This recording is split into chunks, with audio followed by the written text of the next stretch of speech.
नेपालमा महिलामाथि गरिने विभेद र हेला तथा पुरुषलाई महत्त्व दिने सामाजिक संरचनाले गर्दा महिलाहरू बिहान उठेदेखि राति सुत्ने बेलासम्म निरन्तर काममा खट्नुपर्छ।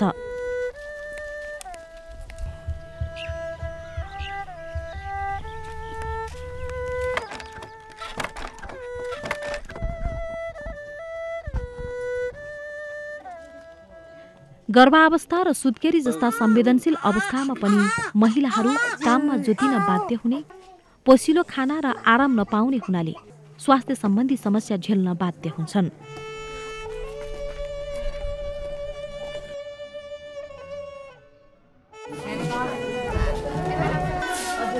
के समस्या हुन्छ भन्नुभएमा पेट दुख्छ, यति आउँछ। बोलीचालीको भाषामा पाठेघर तल झर्ने समस्यालाई आङ खसेको भन्ने गरिन्छ। आङ खस्न सुरु भएपछि यो समस्याले महिलाहरूलाई निरन्तर पीडा दिन्छ। तल्लो पेट दुख्ने अनि काँटी झर्ला भन्ने जस्तो हुने, गाँठा टेकेर उम्रिन अलि अप्ठ्यारो हुन्थ्यो, अनि घर लिप्न अप्ठ्यारो हुन्थ्यो, त्यो बुझो लाग्थ्यो, गोड नमेल्न अनि यताउति गर्न अप्ठ्यारो हुन्थ्यो। यो ठाडागटालाई कम गरिदिए बेला यताउता बालो नहाल्यो भने बढी घुटी पाक्छ। आङ खसेपछि हुने पीडा शब्दमा वर्णन हुन सक्दैन भन्ने यी महिलाको गहका आँसुले बताउँछन्।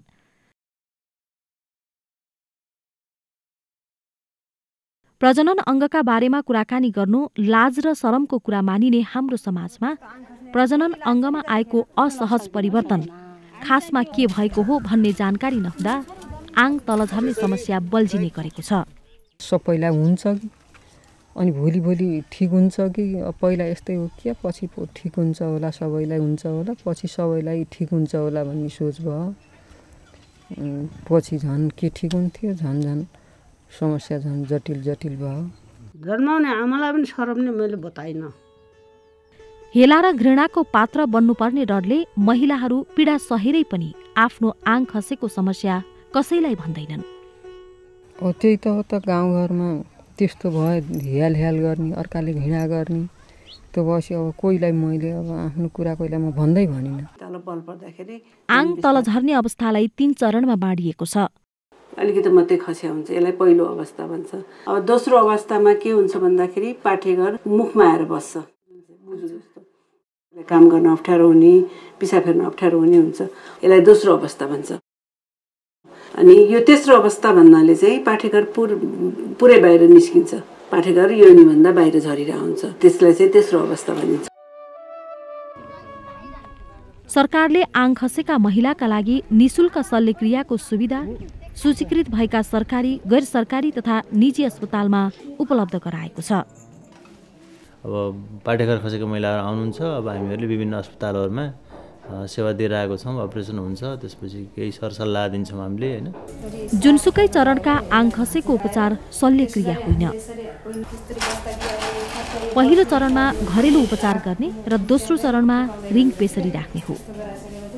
अहिले हुन त तपाईँको अपरेसन गर्ने अवस्थाको छ, तर अहिले सानै उमेरमा अपरेसन गर्यो भने झन् पछि अरू समस्या हुन्छ भनेर तपाईँलाई रिङ प्रेसर राख्यो भने सजिलो हुन्छ है त।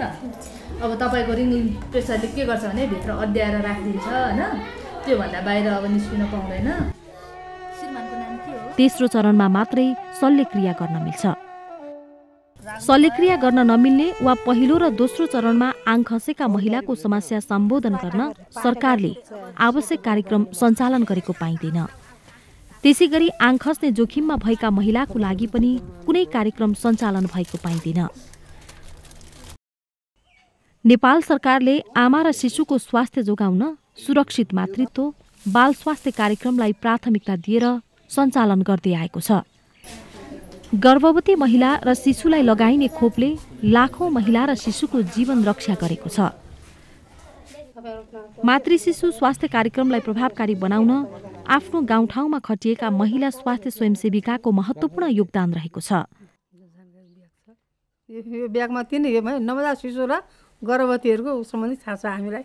अब उहाँहरू चाहिँ एकदमै ग्रासरुटमा हुनुहुन्छ, गाउँमा भएको हुनाले प्रत्येक को महिला गर्भवती हुन्छ, को महिला सुत्केरी हुँदैछ भन्ने कुरो उहाँहरूलाई थाहा छ, को महिला बिहा भइरहेछ भन्ने कुरो पनि थाहा हुन्छ भनेदेखि उहाँहरूलाई यो कुरो चाहिँ शिक्षा त्यहाँ दियो भने, तालिम दियो भनेदेखि उहाँहरूले राम्रैसँग गर्न सक्नुहुन्छ। जसरी चाहिँ उहाँहरूले मातृ मृत्युदर घटाउनु भयो नि, उहाँहरूको ठुलो रोल छ त्यसमा, त्यस्तै कुराले त्यो पनि कामहरू गर्न सक्नुहुन्छ उहाँहरूले। पाका महिलाहरू मात्रै होइन, कलिलो उमेरका महिलाहरू पनि आङ खस्ने समस्या झेलिरहेका छन्।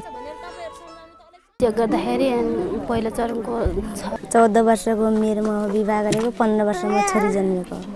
पाकेको दुसरे हल्का आउँछ, अरूलाई ल्याइदियो भन्दा पनि नमान्ने, कहिलेकाहीँ अब आफैले पानी पनि लगेर तलमाथि पनि गर्ने, त्यही पनि ओजन पर्यो होला। पानी बोक्ने बेलामा तपाईँको बुझो लागेको जस्तो भयो। चैतमा यो छोरी जन्मी, वैशाखको महिना त्यो पलवे साल एकदम यस्तै हेर्ने बेला माथि यस्तै टोपी खस्ने रुखमा सासुले सिकाइदिनु भयो, यही सालझार भनेर। सालको रुखमा चढ्ने बेला मलाई बाधा परिएको छ, सुरुली खेल्यो। त्यहाँबाट घर यस्तै बच्चालाई दुध खुवाउँछु भन्ने बेला त त्यस्तो पो हुन्छ। यी उदाहरणले हाम्रो समाजमा महिलाहरूले सन्तान जन्माउँदा आङ झर्ने जोखिम लिनुपर्ने अवस्था रहेको सङ्केत गर्दछ। कलिलो उमेरमा नै विवाह, थोरै जन्मान्तरमा सन्तान जन्माउनाले तालिम प्राप्त व्यक्तिबाट सुत्केरी नगराउने, सुत्केरी भएको केही समयमा नै यौन सम्पर्क गर्नुपर्ने करकाप, गर्भवती र सुत्केरी अवस्थामा पोसिलो खानाको अभाव तथा कामको बोझ र गरुङ्गा भारी बोक्नुपर्ने बाध्यताले महिलामा आङ खस्ने समस्या बढाइरहेको छ। महिला भएको कारणले, बुहारी भएको कारणले घरको काम सक्नै पर्छ, गरुङ्गो काम गर्नै पर्छ, मल बोक्नै पर्छ, घाँस ल्याउनै पर्छ, दाउरा बोक्नै पर्छ। त्यस कारणले गर्भवती हुँदा पनि, सुत्केरी हुँदा पनि उहाँहरूलाई चाहिँ स्याहार नपुगेको कारणले पनि त्यो हुन्छ। डेलिभरी भइसकेपछि चाहिँ महिलाहरूलाई 4 दिन 5 दिन भइसकेपछि अब पानी चल्यो भनेपछि अब हाम्रो एउटा संस्कार छ, बुहारीले पानी बोकेर ल्याउनु पऱ्यो, अब खाना तुल्याएर बनाएर यसो त्यसो सबै परिवार खुवाउनु पऱ्यो। अनि त्यो यसो टुक्रो बस्नुपर्ने, बलको काम गर्नुपर्ने, भारी उचाल्नु पर्ने, यस्तो यस्तो भएपछि त्यो तपाईँको त्यो समस्या चाहिँ निक्लेको हो कि सिर्जना भएको हो कि जस्तो लाग्यो। सुत्केरी भइसकेपछि न्वारान सौरान यताउति भइसकेपछि हामी 10-12 दिन भइसकेपछि हामी एकदम स्वच्छ भइसक्यो जस्तो लाग्दो रहेछ हामीलाई।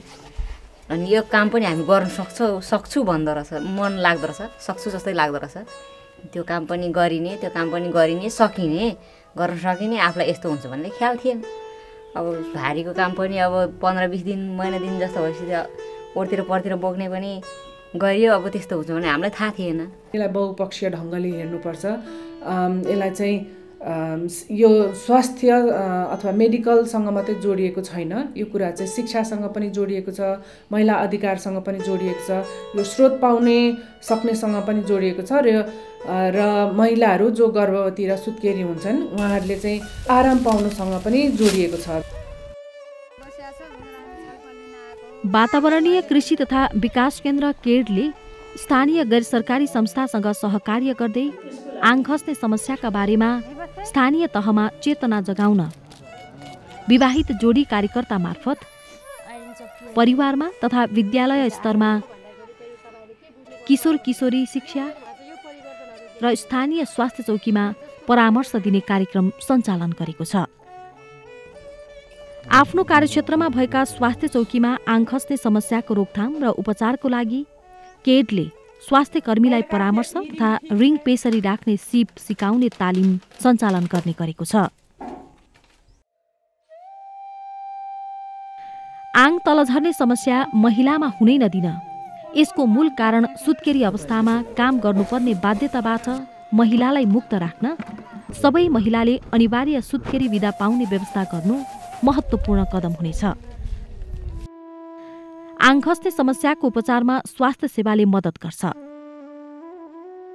तर आङ खस्ने समस्या हुनै नदिन यसका कारणहरू महिला र बालिकामाथि हुने भेदभाव, लैङ्गिक हिंसाको अन्त्य हुन आवश्यक छ। साथै महिलाका प्रजनन अधिकारको प्रत्याभूतिका साथै गरिबीसँग जोडिएका अन्याय सम्बोधन नभए आङ खस्ने समस्या घट्नुको सट्टा निरन्तर बढिरहनेछ।